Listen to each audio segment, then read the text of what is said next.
Hello, everyone, and welcome to another episode of What We Can't Not Talk About, the podcast of the Austin Institute for the Study of Family and Culture. I'm your host, Dr. Marianna Orlandi, and today I'm very happy because joining me is a dear friend, Leigh Fitzpatrick Snead. Good afternoon, Leigh, and welcome on our show. Oh, thanks so much. I'm so happy to be here with you. I can't wait for you to be here physically in Austin. I know yeah, that would be the best. Yeah. So while we wait, I couldn't wait any longer.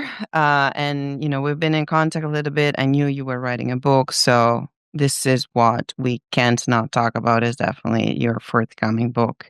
For our audience, those who don't know you, Leigh, she's not only the wife of a brilliant scholar, Notre Dame professor, pro-life hero, acclaimed author Carter Snead. She is herself an author of amazing pieces that have touched on everything related to femininity and being mothers. She's a fellow for the Catholic Association, and she is the co-host of the nationally syndicated radio show Conversation with Consequences that I absolutely recommend to our audience. How long has that podcast been going on now? Oh, I don't know. I mean, definitely longer than my time at the Catholic Association. Um, Gosh, that's a good question. I'm gonna It's find that not out so in yeah. case it comes up in another podcast. Yeah. But because I think it started originally just as a radio show on EWTN radio, where it still airs, I think, twice a week on Saturdays at noon, and I can't remember the other time. But then once podcast things came out, we started obviously sharing it as a podcast as well. Yeah, and go as often as you want. Mhm. Leigh is a writer, an editor, a speaker, and she's the mother of four. So the reason, however, we invited her today is that, as I was saying, she is the author of her forthcoming book. And just the title of the book will probably make a lot of people in our audience, people that I know, pause. It did pause. It make someone pause yesterday as I was talking to some women that came to an event in the Institute, and I said, the title of the book being Infertile but Fruitful. Subtitle, Finding Fulfillment When You Can't Conceive. This book will be out in January 2026. So, very soon. You can already order it online, I guess, published by Sophia Institute Press. So, this book is what we want to talk about. And we know it's a delicate topic, but we also know we have the best possible speaker to talk about this. So, Leigh, well, first of all, thank you for finding time for us. The holiday season is not too far. For Amazing Kids, you have an upcoming book release. So I am sure you're really busy. My pleasure. But so let's start from here. When and how did you decide to write this book? And who do you think will benefit from reading it? Well, the first one first. A couple years ago, I wrote a post for the National Catholic Register, like a personal essay. I think it was for National Infertility Week. And I wasn't really thinking too much about it. I talked about infertility, I talked about adoption, other things like that in my work, but I also talked about, appropriate housewarming gifts and, how to celebrate the saints' days and all kinds of other sort of more lifestyle things, and even waded into some political stuff, especially as it affected women and children. But I decided to write this, and I decided to write it as an open letter to women who are experiencing infertility.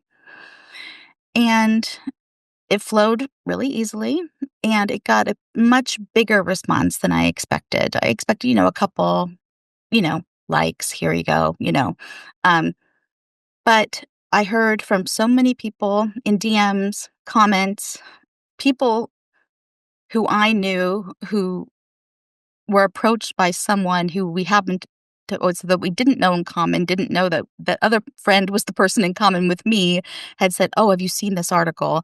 I got messages from women who I did consider to be friends, who I had no idea were struggling. I also got messages from priests, um, thinking, this is something I can keep in my files for when a parishioner comes to me and I don't know what to say. And then I had a mentor who just said to me, "This is your book. This is your time." And for me personally, I was at the point where I was in my late 40s. Now I just turned 50. Right, well, And nobody will be able to tell, but yeah. Well, fertility knows, and so I think I was finally able to say to myself, and I had been kind of practicing it in my own head before saying it out loud, I am never going to be pregnant.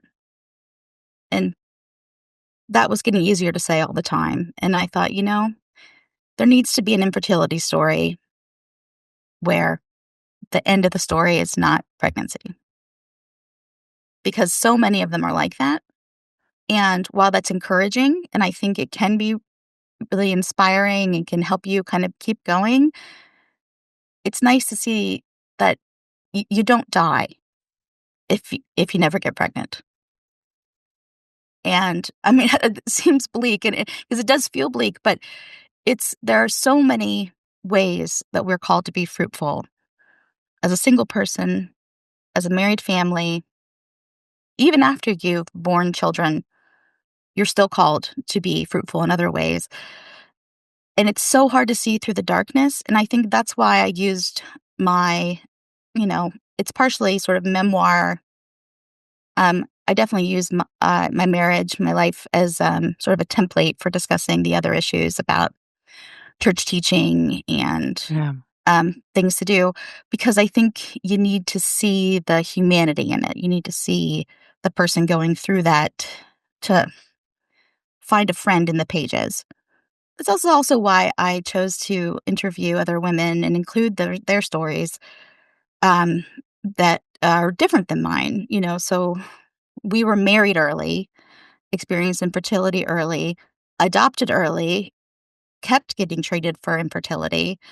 Um, but other people have different stories. They marry later, and so maybe they suspect a problem.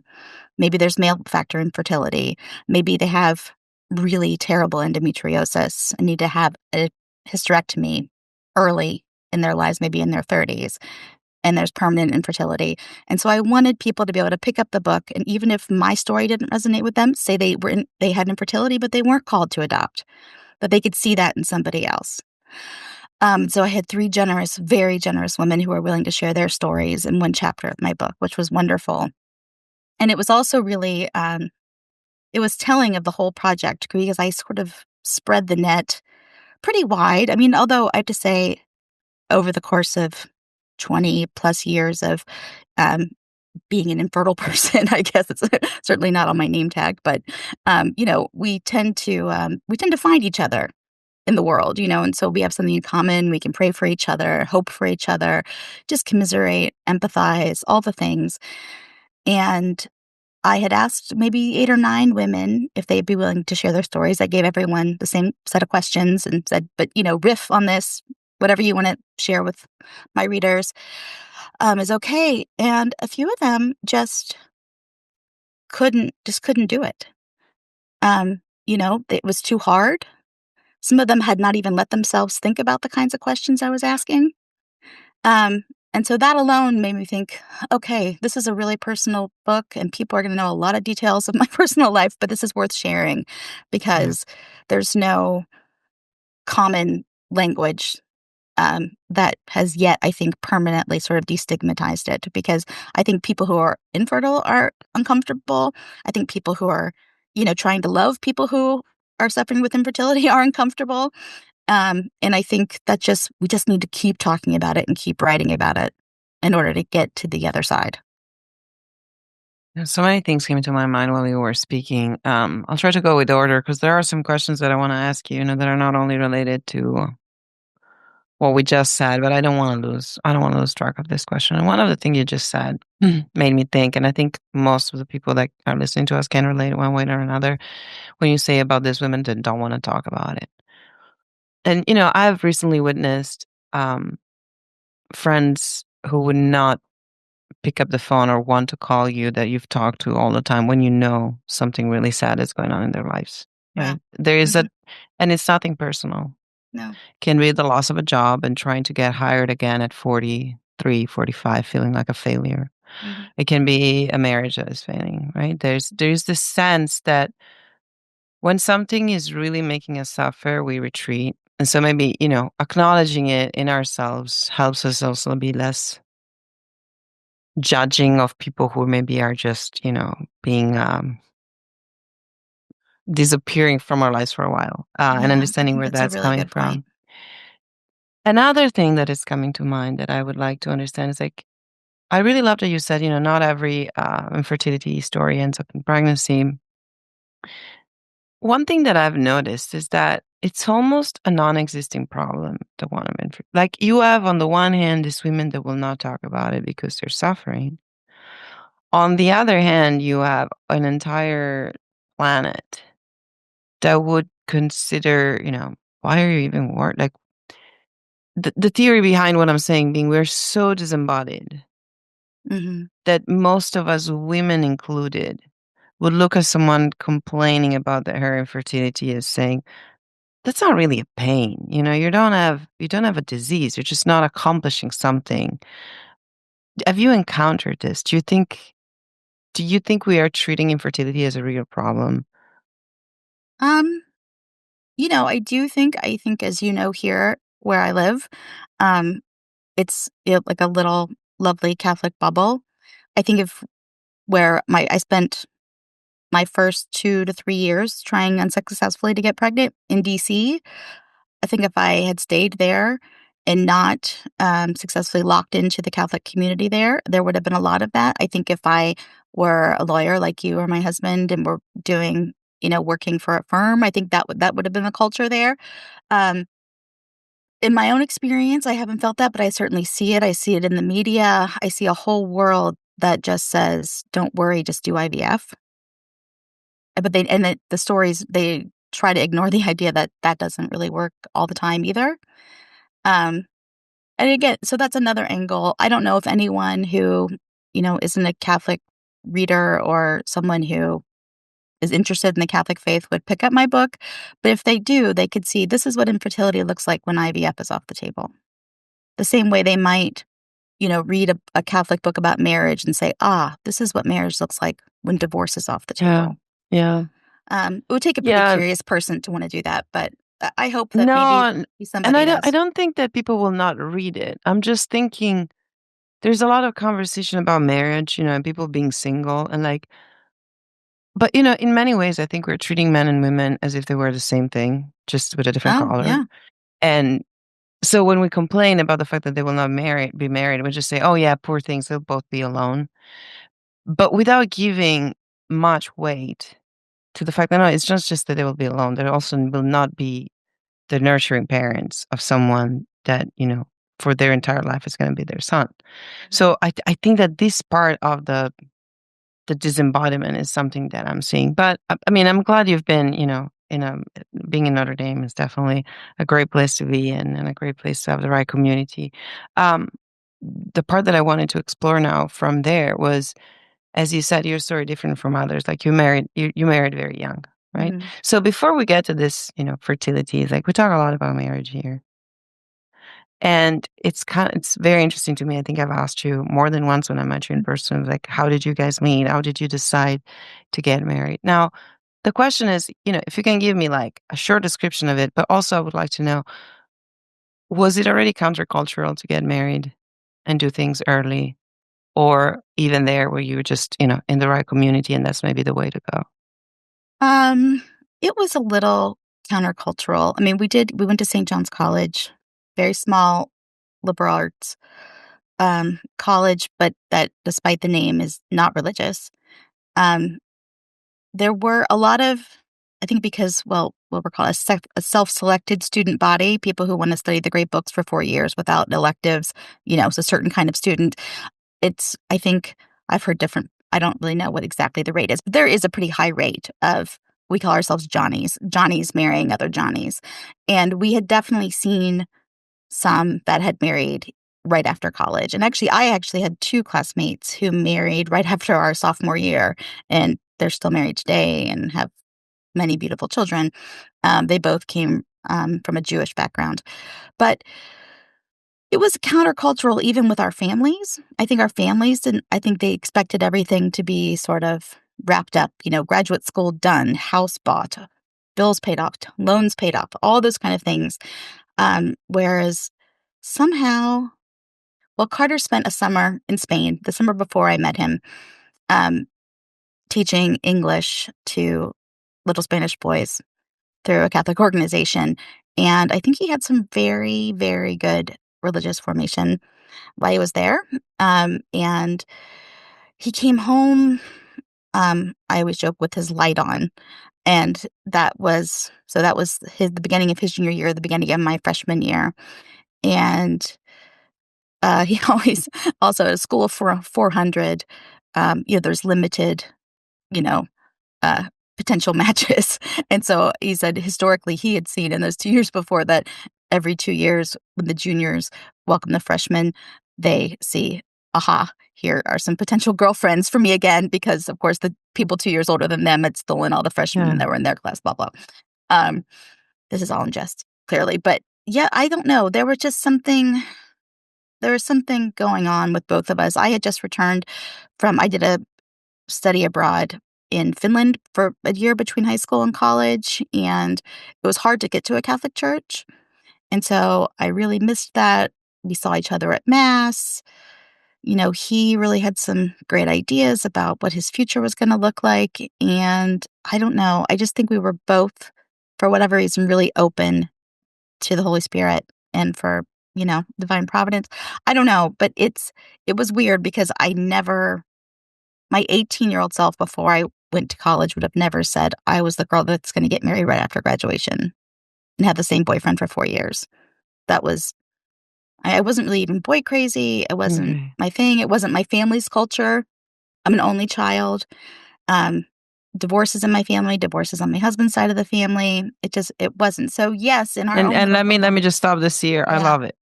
Because, we do love the success sequence. We know that from healthy families can, but also we know we deal with statistics and then we deal with people. People are not statistics. So it's not that because there is a failed marriage in our parents, then, this needs to repeat itself. Sometimes you have the No. strongest marriages born out precisely of not wanting to repeat things that happened in the past. What made me laugh is thinking that, he went to Spain, you went to Finland. It's like maybe, the European situation is so disastrous that the moment you come back, it's just like, let me just get married here and do things right and don't do what they're doing over there because, Yeah. it doesn't look any good. Okay, so you did everything all the right way. Eh, I mean, Got married, yeah. lived together, and then you Yeah. discover then you cannot conceive. Mhm. What was going through your mind? Well, I mean, partly, we had really thought the same reasons I think that we had sort of shocked our families by getting married early. We were definitely victims of that sort of just modern secular culture and thought we had really good reasons to put off pregnancy. And so we used NFP to avoid pregnancy. But like I think a lot of newlyweds, we weren't super good about it. And so I think it probably shouldn't have surprised us that, you know, when we actually were intently trying to get pregnant, that we weren't getting pregnant because we had been not so strict about, following the trying How to old conceive how old protocol. were you when you start, you know, when Oh, you think you should have started to realize something like, well, let's think. I think probably started in earnest trying to conceive around I was 26. okay. And then so Carter was then working, as the general counsel for the President's Council on Bioethics, and actually he was the principal drafter, I think is the right word, Yep, for that's why I know it. as Yeah, the report, right, the whole biography, yeah. reproduction and responsibility. And so we were sort of he was basically every week or so learning something new that could be wrong as every month went by that we weren't. And so we knew the basic thing, like under 35, you should give yourself a year before seeing a doctor. Over 35, it's good to go after 6 months. Um, and so we did, but again, there wasn't a NaPro doctor on every single corner like there is now. Can you explain to some, because we have very young students and never heard that term. Sure. So there's a thing called NaPro technology, and it was developed by Dr. Thomas Hilders at Creighton University in Nebraska. It's a form of natural family planning, but it is also used to diagnose all kinds of things: infertility, PMS symptoms, even cancer can be detected using the charting methods. And they also have a lot of different medical procedures that have grown, like, substantially since I was a patient, so I can't really get into that, but, um, NaPro is a it it's used, I think, even by non-Catholics because it's a holistic treatment, it treats the whole woman. It's basically the understanding that a healthy woman should be able to have sex and get pregnant, and when you don't, there's something underlying, and so it works to treat the underlying causes of infertility rather than sort of a Band-Aid approach, which is IVF. Yeah, Um, and, it's something that probably the girls listening to us need to be reminded of. Stress and dieting is mhm. definitely not, those 2 No. things together, like, they probably make it impossible for you to be regular, for you to conceive. Yeah. How many women are out there not stressed and not dieting? I think, very, 0. very few. Yeah. Yeah, thank you for And I saying was that, definitely Tony. that way too, like, I remember going to the gym at 9 o'clock at night, like it was normal. Yeah, You know? But it's just, young lifestyles and skinny jeans and all that stuff. You do all kinds of yeah, stuff and yeah, yeah, and Diet Cokes and occasional yeah, sneaky cigarette and all the bad things you do to your body yeah, when you're young and invincible. All of a sudden, everything even, makes a difference, even the kind of laundry detergent you use, and mm, it just gets kind of crazy. Yeah, so then the option that we knew about anyway was to have to go to Nebraska to see Dr. Hilders to get sort of this Catholic reproductive health care. And there was a waiting list, of course, because there weren't very many trained doctors. Now there's very, very many. It's very easy to mhm, find a NaPro doctor, um, and relatively speaking, anyway. Um, so we decided, okay, well, I'm studying medical ethics in my philosophy program. Carter's bioethicist with the council. We know what's going on. We've read the catechism, theology of the body. We can just go see a secular doctor and we'll be cool because we know what to do. And the pressure and the mocking and a terrible treatment that we received from this doctor was unbelievable. He was like freaking out that he had this 27-year-old in his office who, with unexplained infertility, was like the perfect candidate for IVF and his success rates, but we wouldn't do it. And he had actually an Italian last name.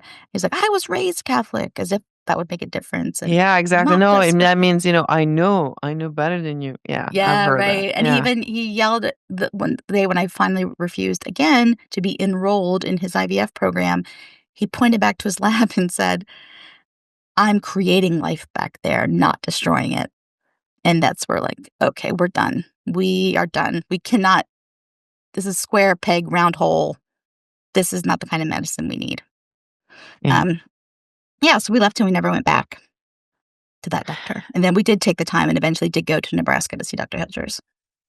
And then it was what, too late? You just didn't. No, it was, well, so in the meantime, though, we had started the adoption process because everyone said it would take a really long time.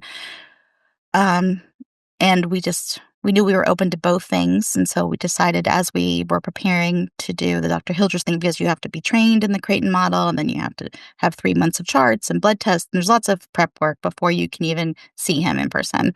I mean, again, this is really old information out there, listeners, so things Mhm. have maybe been updated, but this was my experience Yeah. 25 years ago. Um, and so we started the home study process, and we're thinking, "Okay, well, we'll be ready to go if we decide, to pull the trigger on adoption." And we did it, and actually the whole from the first meeting with the adoption agency to the day our baby was born was 6 weeks. So there I was 29. It was actually almost to the day 9 months after we left that horrible Wow. doctor's office that my son was born. Um, Wow. yeah. So he was there. Carter then got the offer from Notre Dame. We left DC and moved to South Bend, settled in here, young son. But by the time he was 2, he was already asking for a sibling. And so that's when we started, in earnest, getting an appointment with Dr. Hilders, and we saw him soon after that. And he Mhm. gave us very good chances, 75% chance of um, pregnancy under his treatment. He was really optimistic and, just like everything, sometimes it just doesn't work, you know? Yeah, and for those who believe, there's a reason. Yesterday during a talk, we were reminded about, all things work for good. Um, and I'm sorry to say it, but like it could have been because someone needed to write this book. Someone needed to talk about this pain. Someone needed to talk about things not going the way we wanted, right? Mhm. And No, now as it's a believers, Christian one, lesson more than anything else, I yeah. think. So I want this to be, since I'm always persuaded that a reason understands the same thing that faith can understand. I think Mhm, this is a lesson for everyone. So to my secular friend, I'm trying, to dissuade them from going crazy and doing things that are unacceptable for me, ethically speaking, by reminding them how unpredictable life is, right? So mhm. things can happen that are completely out of your control. So that when you have invested maybe too much or put the wrong, um, yeah, in the wrong things, right? So trying to mother someone without a father, for instance, right? And without considering what could happen to this child, without considering what he could be accusing you of in the future, what his wounds could be. So these are all things that a very self-centered culture might want to forget. But it seems to be kind of a schizophrenic culture because it's one that at this one point delays pregnancies as much as possible. Plus, what I am seeing in secular and non-religious circles is women do not want to be pregnant. Now, I thought I had an original insight and said today on the Free Press or yesterday, there was this article saying, I think it describes it in terms of politics, but let me pull up the title. It's the title of the article is Progressive Can't Bear Pregnancy. Describing Oh, how, and yeah, this I is saw the, that, I haven't read it yet. yeah, so that's a kind of language. I haven't read the whole thing, but that's the kind of language I'm hearing is pregnancy causes us to change our body. It makes you forever responsible for someone else. It prevents you from traveling. It prevents you from changing spouse. So, and at the same time, this maybe the same woman, maybe a different one, maybe their best friends are the ones saying, you should have access to IVF. You should be paid by the state, and you should be able to have a child on your own. Yeah, it's whatever you want. I mean, that's the bottom line, right? For the guiding principle and the conclusion is whatever you want. Yeah, but as you demonstrate, this whatever you want, it's not really true. No, no, it's not true. It's not true. Yeah, I mean, Descartes, and Bacon, they failed because there is no relief from human suffering. I mean, I think even those people that seek out these ways to sort of circumvent, what's true and good and beautiful about just being a human being, a created being, it's, there's no circumventing it, I guess, is the short Yeah. answer. There's no way to get around it, that life is a little bit suffering, like, it's just the way it is. Embodied people, it's not to say there's not joy and that life isn't good and God isn't good, but there is there's not this silky smooth, consequence-free entitlement, that's not what we've been given.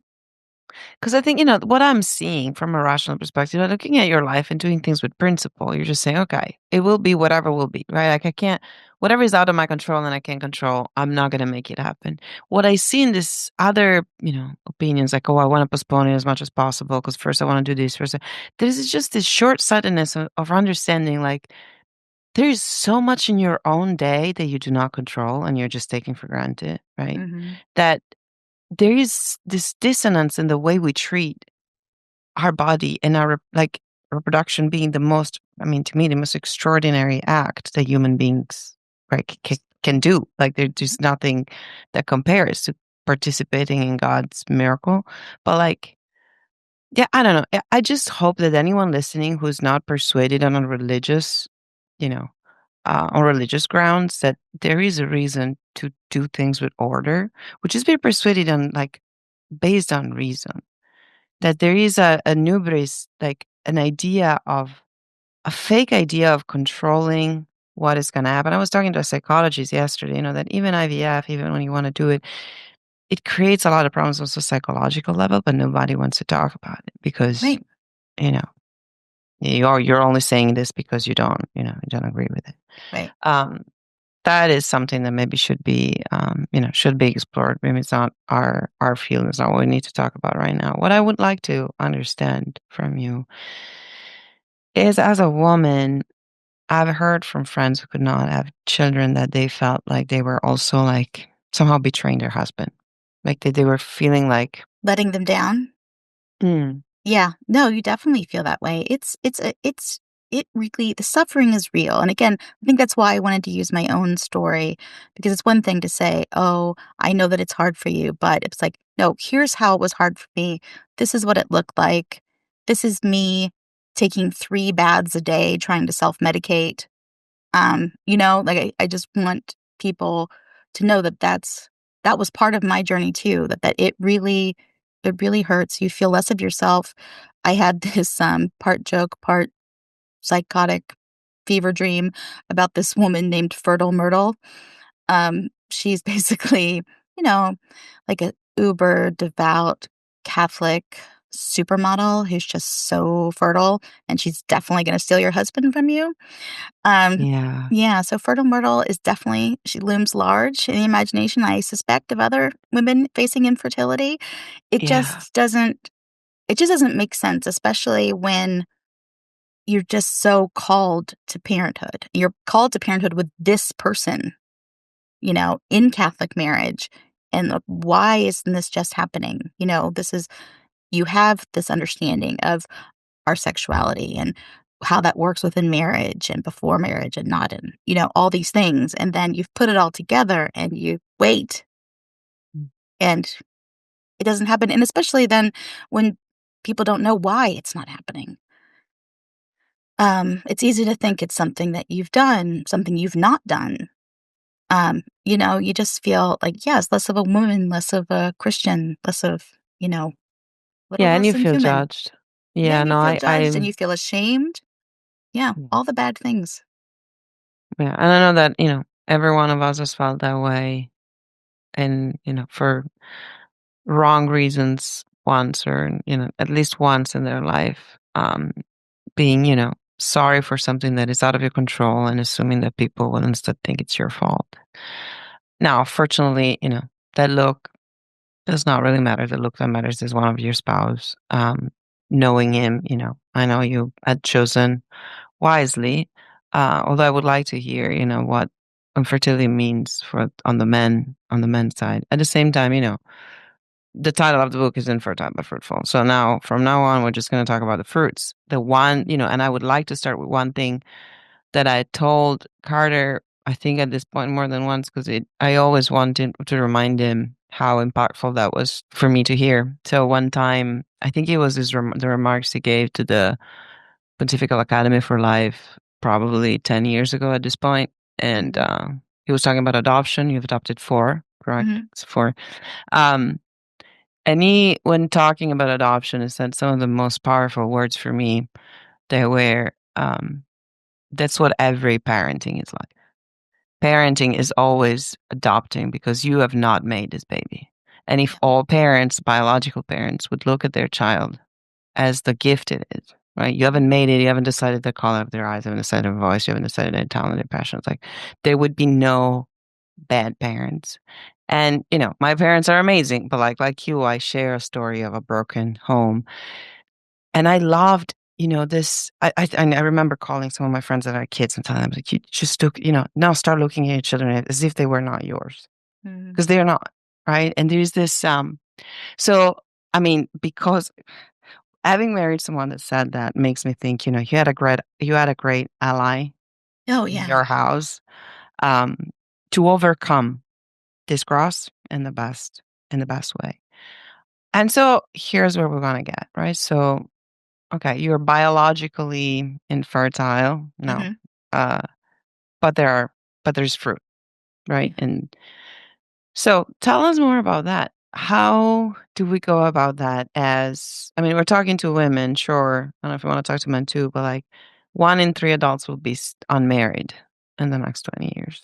So there's going to be a lot of need of being fruitful on our own. Yeah. How does Um, that look like? yeah. I mean, I think the first place to look are your God given talents. What are you good at? Are you someone who is particularly good with children? Are you somebody who's a lot of people aren't very comfortable with the sick and elderly, but are you somebody who's, comfortable with them and can spend time with them? Can you cook? Can you mentor? I mean, these are an easy list to come up with, but I think that's the first place to always start when you're trying to find, ways to be fruitful. I think praying is really overlooked. I mean, I think if we believe what we believe, that we believe that prayer works and prayer is meaningful. And even if people don't know you're praying for them, I think that praying for someone is a huge act of fruitfulness. Um, I think sharing your story, I mean, friendship, scholarship, being the best, accountant can be, fruitful if you're really taking good care of your clients. I think that there's just so many ways, but I think that intentionality, I think not being a passive observer to your life and waiting for something to happen, I think being open and then embracing what you can discern as God's plan for you. But it takes a lot of work, especially when it's really not going your way. And sometimes it's not just work, but time. But it's not a race, to find exactly what your gifts are. As long as you're looking, I think, and open to it. Um, again, it's hard, and that's why I wanted to include other women's stories, women who were infertile but didn't, for example, didn't weren't called to adoption, because I think with adoption, we were sort of well, especially me as a mother in sort of social settings, especially in the Midwest, Catholic Midwest, it's easy to be, okay, well, if someone is infertile and with no children, I feel like I have to walk on eggshells. I'm not sure what to say. What can I do? Mm. But if someone has adopted kids, then it's like, okay, I know what to do with you. Now you're just a mom with kids and you can go in this box and okay, I know what to do. But I just was talking to someone this morning who like feels like they almost need to make other people comfortable. She and her husband are married and have no children, and I think will know for sure there will not be any children, maybe through adoption. I don't know what their plans are, but she feels like she has to fill in all these blanks for them rather than just say, nope, we don't have children. So I don't know. I mean, it's all about right being embodied and not disembodied, like you were saying at the beginning of our conversation. That this is we're all here together, and we need to understand that this like flesh and blood relation between people and our shared humanity is so much more important than I mean, this is really off topic, but like than our phones. Like our phones are not our best friends, And I Well, they're think, not, but it's not off topic because they are. I mean, yeah, people right. in college are not making friends, but they definitely know where their phone is. Right, You and I know, think especially when you're dealing with a cross like infertility or like you were saying, like someone losing their job in their 40s or anything that has some sort of stigma, whether that's external or internal, you can put your own stigma on it, and then they withdraw because that's easier because I think there are paths now to get some quiet comfort in your phone rather than go to your priest, go to your friends, go to your community and say, "Hey, who's hiring?" Or, "Hey, could you recommend a counselor for my husband? Could you help us? Like, could you mentor us in marriage?" Or whatever that kind of community is. It's slipping away. I think people are being conscious about trying to rebuild those systems, yeah. but they're small compared to the, entire world. And it's gonna take a lot of cajoling. Well, I mean, who knows? Again, I find myself talking about it and trying to be hopeful, and then I get sort of, up and down and toothpaste out of the tube situation, and where do we go? What do we do? What's True, and enough? it's difficult, but sometimes it's just necessary to talk about things. I find Mhm. myself saying like running an institute on the family and culture, and then it's like, where do we start from? We have Gnosticism, and then we have the phones, and then we have people that have the wrong ideas about what government should do. So it's just like there's everything, right? Everything comes in it's part of the conversation. Um, but maybe there's a need of it, right? Like if we talk about something, Yeah. it is a problem and it does exist. One thing that I liked that you said in your article when you were the one that attracted a lot of attention, I guess, and made you write the book is something I was discussing with a friend. So you say something like, "It's totally okay that you don't go to a baby shower." Yeah, Mm. you gotta Can you say yeah. more? Because I know that people feel guilty for not wanting to go. And also the question is, Yeah, can I anyone do not want to go to a wedding? Was that was that terrible too? yeah, I do. I think it's okay. I tend to overcompensate. Well, I mean, now Mm. I don't get invited to so many baby showers Yeah. because I'm 50 and my peers are done. They're becoming grandmothers, but, the, I think, yeah, with weddings too, it sometimes can be too much, and I think I mean, personally, I overcompensate with, like, a really nice gift. Those couple times I didn't go, but it's, and again, it's one thing if it's a is it a very small, intimate wedding? Is it a big 250-person wedding? You know? Is it just like a luncheon at a restaurant for your dear friend who's a new mom, or is it like a big 35-person shower? I mean, I think those are all ridiculous, like, small things, but I think for yourself, you when you're in the pits of these dark feelings, you really have to and I think, you can always if this person is your friend and loves you and wants the best for you, just explain it to them. Maybe it's a Yeah. letter or a text or maybe just something like, "I'm sorry, I can't do this right now. Let's talk later." But I do think it's okay to say no because it's the stiff upper lip, you know, can get really it gets to be too much, and it's detrimental to your own well-being and your own spiritual health. It's hard to when you force yourself, when you, like, basically shove your own face in something, it's, uh it's hard to feel, goodwill towards our brothers and sisters in Christ. I Yeah. yeah, I don't think there's any reason I don't know, I think you just know, but it is okay. Sometimes when it feels too much, it is too much, Yeah, and I love you and, saying that because I think a lot of us can become very scrupulous and they start thinking, "Oh, do I not love this yep, person?" So yeah, I was giving the same advice to a dear friend that is, whose sister um, not only already had a child and she didn't, but is having another second. And she's just like, "I'm very happy for her, but I don't want to see them." And I don't, there is this. And she was feeling the guilt of it, but maybe, sometimes again, we need to accept our own pain and the fact that we're human, and maybe it's also like pride to think mhm, that we should just be, happy all the time and always completely selfless. And yeah. okay, well, I'm glad we said that because I know there's a lot of pain. What I would love to know, okay, I have this theory. I have the Okay, theory that men do not talk about this, but that it's excruciating for them. I see a lot of men who are not only, not fathers, but they're not married.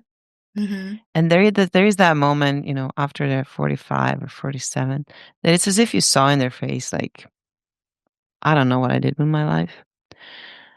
Have you talked to the men um, about this? Do you You know, know how they I have feel? talked to some, but I have to say through my writing, men have come across it, seen my last name, and have thought, "Oh, I wonder if that's Carter's wife," and then have reached out to Carter, and then they've had a conversation about it, um, which is pretty beautiful. So I think it is yeah, and I think it's important. I do think men could find something in my book too. It's definitely woman experience heavy, but my Mm. husband's story is in there as well. Um, but, yeah, I do think men need to talk about it more. I mean, I think, also there's I don't think a lot of discussion around male factor infertility, and I think that's the real quiet topic. I think Can that I no say, yeah, no, my friends who are trying to conceive, it turned out it was more than half of the time it was the men's yeah, and sperm no count. one's talking about that, especially I mean, I think especially Catholics. Yeah. Okay. So, guys, remember, it's not necessarily her fault. As it says, like, it's true of everything in life. I would love at this point we should just call Carter and have him um, tell us what different topic, but not so different. So I know you're fruitful as a couple because I've been blessed by you opening the doors of your house. You've opened the doors of your house of anyone that has gone to the full conference in Notre Dame. To I don't know how many students you've mentored. So it's not just your four kids. Like you have, I feel like you have cousins and people you can consider family everywhere Yeah. you've lived. So if I have to think of a couple that has been fruitful, that's you. Would you agree that the only time in life that is wasted is the one where we don't bear fruit? Yes. Did you have any of those? Um, Time's wasted. Yeah. I mean, I'm sure I did. I mean, I think especially, where was it? I saw an article about infertility regret, Mm, about sort of looking back and feeling like you hadn't done enough, or sort of a last minute panic in your 40s, all of which I'm guilty of. And I think those kind of moments, that second guessing, whatever wisdom or, um, you sort of had, or what you were able to do in that moment and decisions you were able to make, if whether that was, doing more treatment, doing less treatment, doing no treatment. Um, I think those times spent second guessing are probably the wasted moments. But again, you learn from those too. So yeah, I don't know. It's okay. hard. Someone asked me another question because I was just thinking so much about there's so much memory that went into this book, recreating like things that started in, the early aughts. And I read once that, memories, every time you remember a memory, it changes. And now having so many of them written down, which won't change, they're sort of, in my mind, interwoven with the experience of writing the book. And right now I'm just so happy that I got it done and did Yeah. it. So it is hard to think about any of those years. Sorry, I just had one of my crazy thoughts. Let's hear. People that know me know that I have these crazy thoughts, like one of them being the inexistence of time, but another one is the power of prayer to change the past. So what you're saying about the memories change, yeah, but memories change also because our healing somehow really affects the truth. Yeah. I still have to, to understand exactly how I feel about this, but I relate, and maybe that's what some older mentors I've had meant by there is a time for that story to be written, cannot be before that, right? Like Yeah.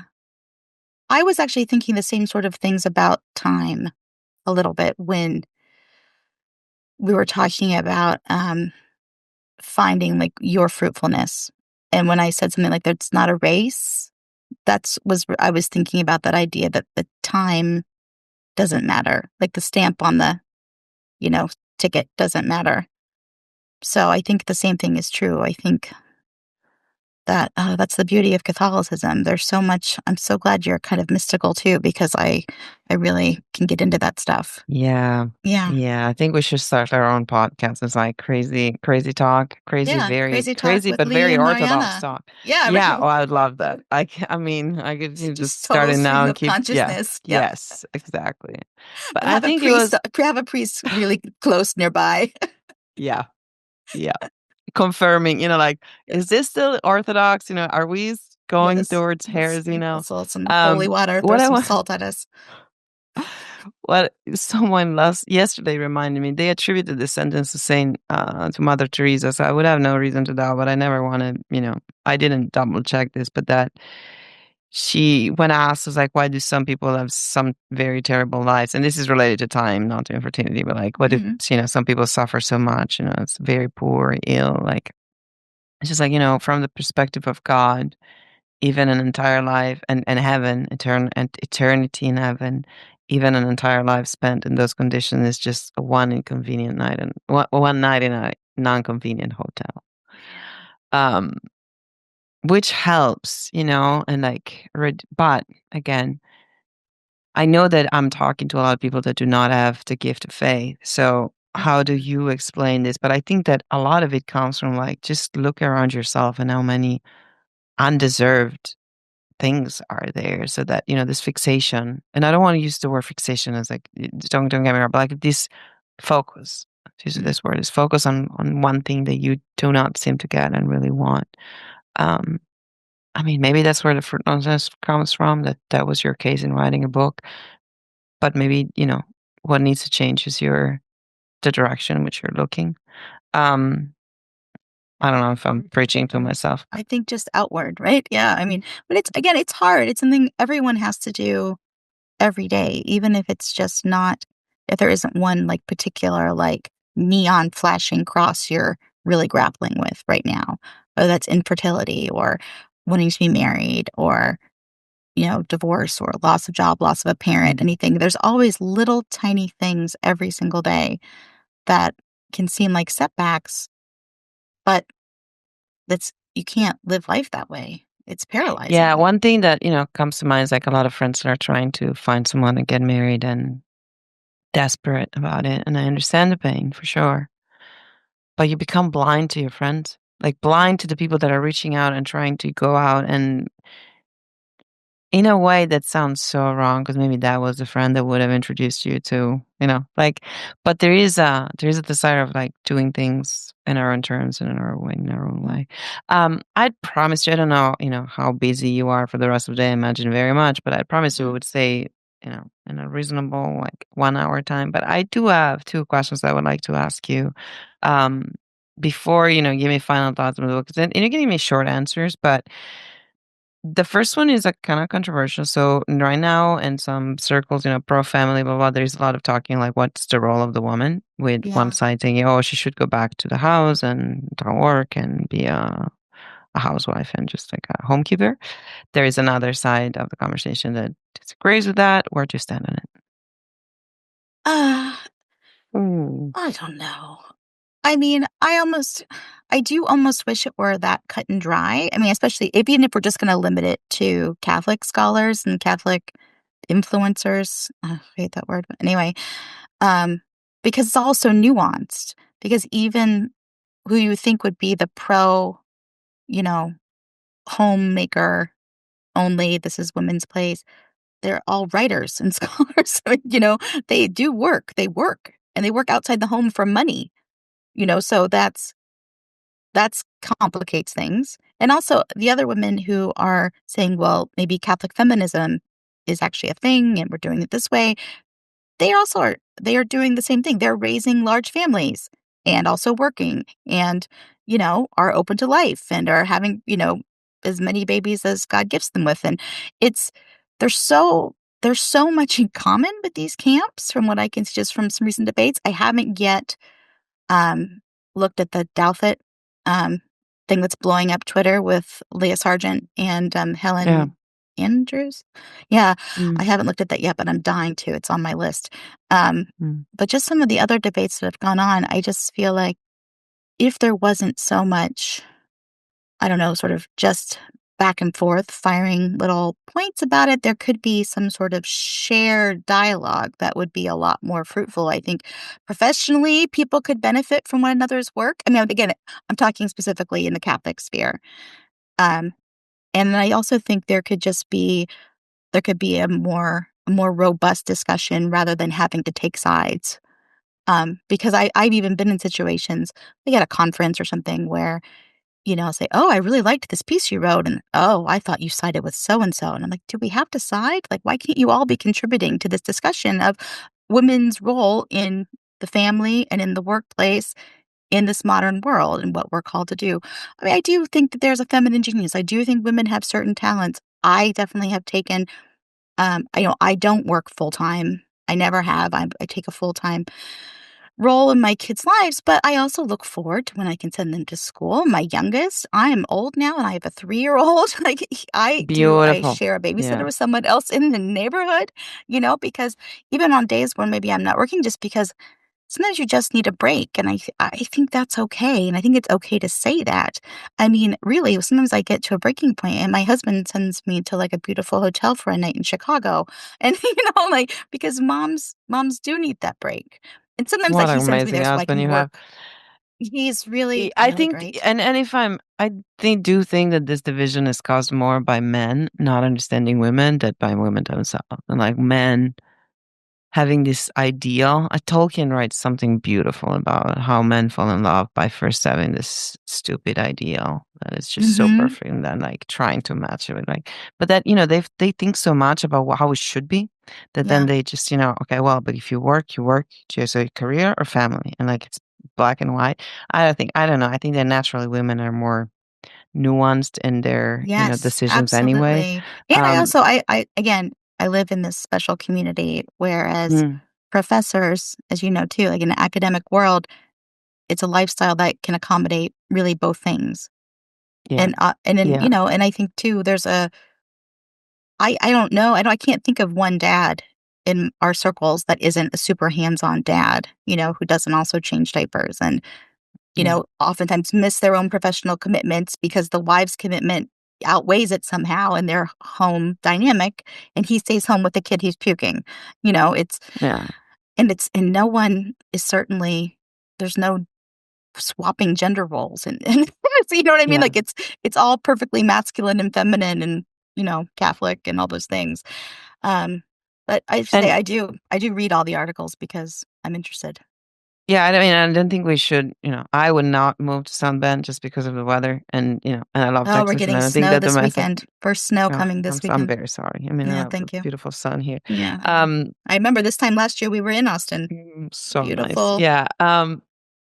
The what I wanted to say though is that this is already suggesting as though something that we feel very strongly about at the institute, which is we need community. You can't make these decisions up in your mind. What is the kind of model woman that I want? What's the kind of model man you want? Just have friends that are married, friends that have kids, and then you figure it out, right? Like they Mhm. do all sorts of jobs, they have all sorts of arrangements, and they're all good people. So you can find your own way and shape your own work around the talents, as you said, the talents that God has given you, right? You're called to get to bear fruit in your own particular way. So Mhm. God knows what that is.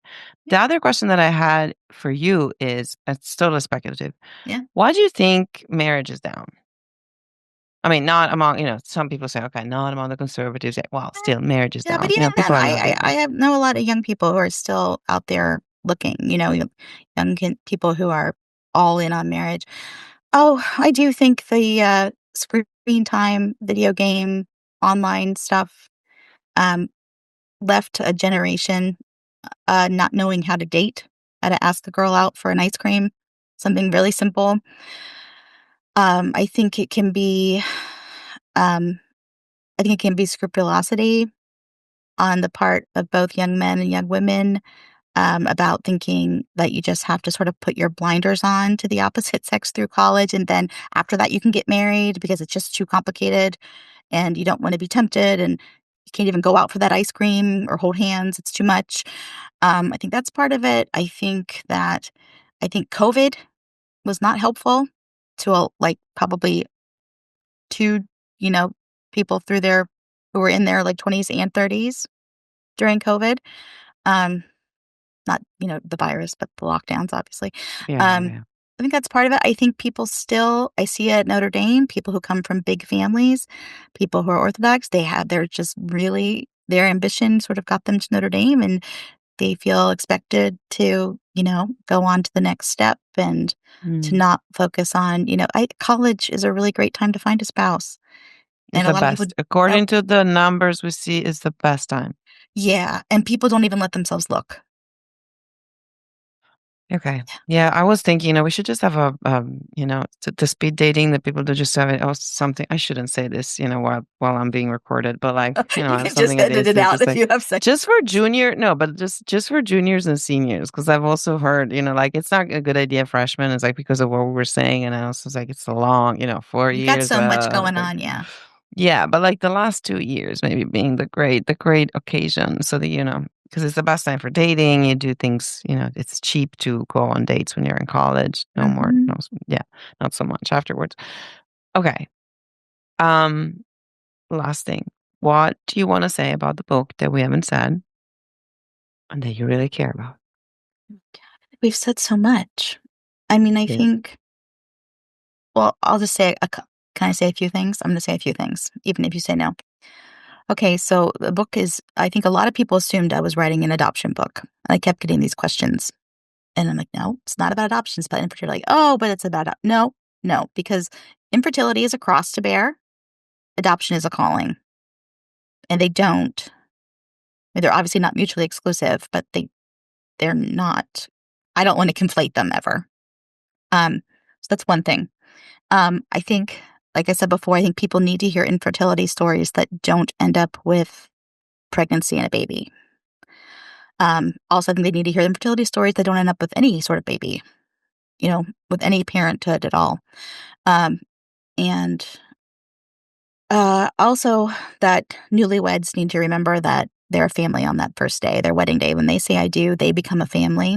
And the absence of children doesn't make them less married, less a family, less Catholic. Um, and you're not incomplete. You're not waiting for some sort of special crown to make it a family. And I think that's a part of, especially the American vernacular, that people like, "Oh, start a family." And it's like, well, when you decided to get married, that's when that happened. And I think that language is problematic. And clearly, I think that when you choose a spouse, you often choose, the father or mother of your children. You have that in mind if that's, you know, something that's important to you. And so, obviously, those things are tied together. But I do think that it's important to know that, and even when you're not married, that we're all called to be fruitful, um, no matter what. And babies are wonderful, but they're not the only fruit out there. Thank you, Leigh. I don't know how to close this because we've talked about very real feelings that we all have.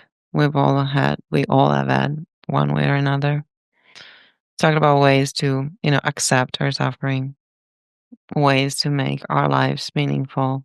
So I just don't know. I don't know. I just think I need to take a deep breath to close this Mm, podcast and just tell all the people that are listening to us that they absolutely should pre-order the book. Um, get it. And also, it could be a great way to be able to talk to your friends who do not have kids. Because even if you're not the ones who don't have it, just because of the numbers I just shared, you will inevitably have friends that are either not married or married without children. The numbers will just increase, and it's good for everyone that we don't feel like we're walking on eggshells, and we know, mhm, how to address yeah, these issues.